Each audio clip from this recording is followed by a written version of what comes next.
प्रिय संस्कृत अनुरागियों, नमः संस्कृताय। आज हम महाकवि भारविकृत किरातार्जुनीयम का जो प्रथम सर्ग है, जिसमें कुल 18 सर्ग हैं, तो उसमें से प्रथम सर्ग का जो 13वां श्लोक है उसको हम आपके सम्मुख पढ़ेंगे, जिसमें अनुप्रास अलंकार है। वशूनि वाञ्छन् वशीन मन्युना स्वधर्म इत्येव निवृत्त कारण गुरुपदिष्टेन रिपोषुते पिवा निहंति दंडेन सधर्म विप्लवम। यहाँ पर बनेचर जो है महाराज युधिष्ठिर से कह रहे हैं कि दुर्योधन जो है, दुर्योधन धर्मशास्त्रों में उपदेशित न्याय व्यवस्था के अनुसार ही दंड का विधान करता है। वह जो है न्याय व्यवस्था के संबंध में जो कार्य उचित है उसी कार्य को दुर्योधन इस समय कर रहा है। यह बात जो है बनेचर महाराज युधिष्ठिर को कहते हैं। वशूनी, चलिए इसका एक एक शब्द का अर्थ देख लेते हैं। वशी माने जितेंद्रीय, सह माने वह दुर्योधन, न माने नहीं। वसूनी माने धन की, वांछन माने अभिलाषा से, न माने नहीं, मनु न माने क्रोध से, निवृत्त कारण माने कारणों से रहित होकर, स्वधर्म यह मेरा धर्म है, इति ऐसा एवं माने ही मानकर, गुरु उपदिष्टेन गुरु के द्वारा जो है उपदिष्ट, दंडेन माने दंड के द्वारा, रिपव माने शत्रु में, सुतः माने पुत्र, अपि माने भी, धर्म विप्लवम धर्म के अतिक्रमण को, निहंति माने निवारण करता है। धर्मातिक्रमण माने धर्म का जो अतिक्रमण है मतलब अधर्म का, वह अधर्म का निवारण करता है। वह किसी भी कार्य में, यदि किसी कार्य में किसी की कोई गलती है तो उस गलती की वो सजा देता है उसको, चाहे वो शत्रु हो या अपना पुत्र हो, वह दोनों पर बराबर जो है अपना न्याय लागू करता है। तो चलिए इसका एक एक शब्द का अर्थ आपने जान लिया। अब इसका पूर्ण अर्थ यह है कि वह दुर्योधन जो है, वह जितेंद्रीय दुर्योधन जो है, ना तो धन की अभिलाषा से, ना क्रोध से, और कारणों से, सभी कारणों से रहित होकर, यह मेरा धर्म है ऐसा मानकर गुरु के द्वारा बताए गए जो दंड व्यवस्था के नियम हैं, उसी से शत्रु अथवा पुत्र में भी धर्म का अतिक्रमण ना हो जाए, धर्म का अतिक्रमण ना हो, और यदि धर्म का कोई अतिक्रमण होता है तो वह उसका निवारण करता है। मतलब सभी को समान रूप से वह न्याय देता है। वसूनि वांछन् वशीन मन्युना, मन्युना माने क्रोध, स्वधर्म इत्येव निवृत्त कारण गुरुपदिष्टेन, तृतीय जो है यहाँ पर विभक्ति है, गुरु के द्वारा उपदेशित, रिपौ सुते पिवा, रिपौ सप्तमी, सुते सप्तमी, रिपु में या सुत में माने पुत्र में, चाहे शत्रु हो या पुत्र हो, दोनों में, निहंति दंडेन सधर्म विप्लवम, निहंति माने निवारण करता है दंड के द्वारा, वह दंड विधान का निवारण करता है। वह दंड विधान जो है धर्म विप्लवम निहंति, धर्म विप्लव जो धर्म का अतिक्रमण है, अधर्म है, उसका वह निवारण करता है। चलिए तो इस श्लोक का इस अर्थ स्पष्ट हो गया होगा। अगले श्लोक की ओर चलते हैं। विधाय रक्षान परितः परेतरान असंकिताकार मुपैति संकित क्रियापवर्गे स्वनुजीवी सात्कृता कृतज्ञतामस्य वदन्ति संपद। अपने सेवकों को कार्यों की समाप्ति होने पर दुर्योधन बहुत सारी संपत्तियां प्रदान करता है। इस बात की चर्चा जो है बनेचर इस श्लोक के माध्यम से युधिष्ठिर से कर रहे हैं। तो कह रहे हैं कि संकितः माने शंकाग्रस्त होकर भी, संकितः माने कि उसके मन में शंका है, अशंकिताकार मुपैति, अशंकिताकार मुपैति, फिर भी शंका रहित आकृति को धारण किए रहता है।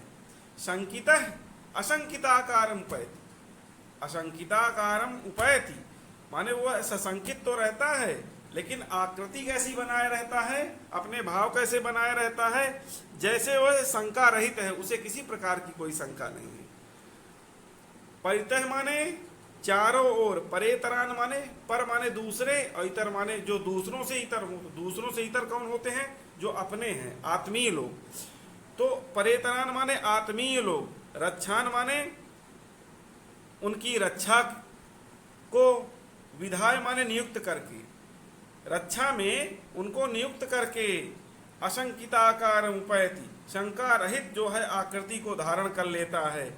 क्रियापवर्गेषु, कार्यों की समाप्ति पर, क्रियापवर्गेषु माने कार्यों की समाप्ति पर, अनुजीविसात्कृता, सेवकों के जो अधीन हैं, सेवकों के अनुजीवी सात्कृता है, जो सेवकों के अधीन, संपदा माने संपत्तियां, अस्य माने इस दुर्योधन की, कृतज्ञता माने कृतज्ञता को, वदंती माने सूचित करती है, वदंती माने सूचयंती, सूचित करती है।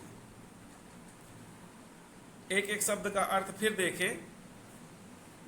परेतरान माने आत्मीयान, रक्षान माने रक्षकान, विधाय माने नियुज्य नियुक्त करके, अशंकित माने शंका रहित आकार स्वरूपम, वह शंका रहित आकार स्वरूप को धारण करता है। उपैति माने धारयति, क्रियापवर्गेषु माने कार्य अवसानेषु, क्रियापवर्गेषु माने कार्य का जो अवसान हो गया, कार्य जब समाप्त हो गया, और संपदा माने संपत्तियां, तो इन चीजों को जो है वह जो धन इत्यादि देता है, अपनी रक्षा में जिन लोगों को वह नियुक्त किए हुए है, वह उसकी कृतज्ञता को सूचित करती है। चलिए इसका हिंदी अर्थ भी देख ले। आशंका ग्रस्त होने पर भी, अच्छा आशंका किस बात की है उसे? आशंका उसे इस बात की है कि पांडु पुत्रों अर्जुन आदि से वह पराजित ना हो जाए, इस बात की उसे आशंका है। तो वह आशंका जो है ग्रस्त होने पर भी राज्य के चारों ओर आत्मीय रक्षकों का विधान करके, आत्मीय रक्षकों माने अपने स्वयं जो उसके विश्वास पात्र हैं, उन रक्षा करने वालों का विधान माने नियुक्त करके शंका रहित आकृति को धारण किए रहता है। फिर वह शंका रहित आकृति को धारण कर लेता है कि यदि मेरे ये आत्मीय स्वजन जो मेरे हैं, ये मेरी रक्षा में तत्पर हैं, तो इसलिए मुझे अब कोई डरने की बात नहीं है। इसीलिए वह शंका रहित आकृति को धारण कर लेता है। और कार्यों की समाप्ति पर, जो उसके निर्धारित कार्य हैं दिन के, उनकी समाप्ति पर,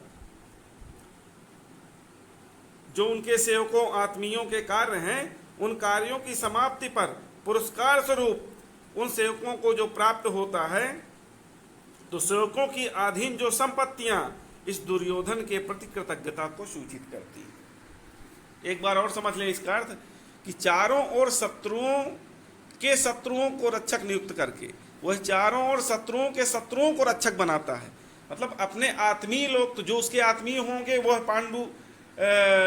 पांडव आदि के शत्रु होंगे ही, तो इसी कारण वह पांडव आदि के शत्रुओं को ही अपना रक्षक नियुक्त करता है। और सशंकित होता हुआ भी वह दुर्योधन जो है शंका रहित आकृति बनाकर रखता है, और कार्यों की समाप्ति पर सेवकों को प्रदान की गई संपत्तियां जो है इस दुर्योधन की कृतज्ञता को कहती हैं, इस दुर्योधन की कृतज्ञता को सूचित करती हैं। तो चलिए इसका भाव यही हुआ कि यद्यपि ये दुर्योधन जो है अर्जुन से भविष्य में संभावित पराजय की शंका से ग्रस्त रहता है, लेकिन राज्य में चतुर्दिक विश्वसनीय गुप्तचरों को नियुक्त करके शंका रहित आकृति को धारण किए रहता है। तात्पर्य यह है उसके मुख पर पांडुपुत्रों से भयभीत होने का भाव परिलक्षित नहीं होता है। विशिष्ट कार्यों के संपन्न करने वाले गुप्तचरों एवं सेवकों को पुरस्कार स्वरूप संपत्तियां प्रदान करता है, जिससे वह सेवक जो है कृतज्ञ रहते हैं। वह उसकी कृतज्ञता का सूचक है कि वह अपने जो रक्षा में नियुक्त लोग हैं उनको एक संतुष्ट करने वाली जो राशि है वह प्रदान करता है, जिससे वह उसके कृतज्ञ रहते हैं। और यह जो है दुर्योधन की कृतज्ञता को, उसका यह कार्य सूचित करता है। तो चलिए आज के लिए इतना ही।